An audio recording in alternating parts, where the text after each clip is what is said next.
Bonjour à tous, c'est Dalila Amiar, consultante et formatrice en géomatique et logiciel CAO, DAO, SIG. Aujourd'hui, je vais vous montrer quelques widgets que je trouve très intéressants quand on développe des plugins ou des applications en SIG. Moi, je travaille principalement sur des plugins pour QGIS. Je suis donc Qt Designer sur un fichier vierge. Pour l'instant, il n'y a rien à l'intérieur. Je vais faire un filtre et le premier widget, ça va être le widget QGIS Map Layer Combo Box. J'ai fait une recherche en écrivant layer, je prends le widget et je l'ajoute.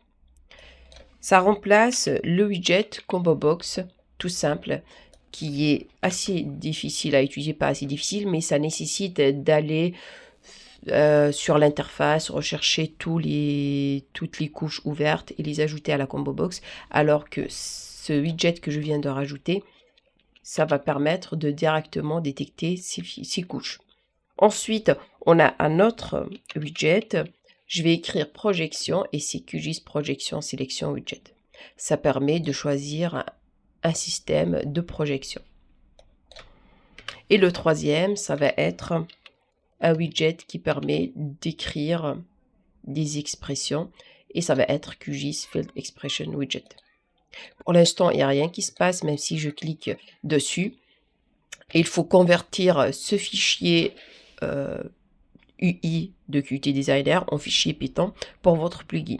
J'ai déjà créé un plugin pour vous montrer à quoi ça sert, c'est quoi le résultat final. Donc, j'ai créé une structure de plugin QGIS Widget. Je vais dans QGIS. Sachez que j'ai déjà converti le fichier de Qt Designer en fichier Python pour mon plugin. J'ai déjà ouvert deux couches, une couche aimantée de type raster et une couche de type vecteur.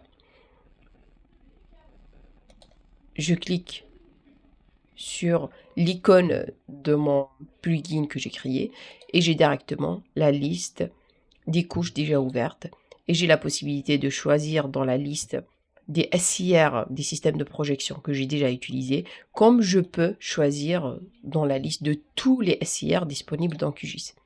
Et pour l'expression, soit je saisis mon expression, donc je l'écris directement, mais le plus simple est d'utiliser le constructeur, le calculateur d'expression, qui est le même que celui disponible dans QGIS.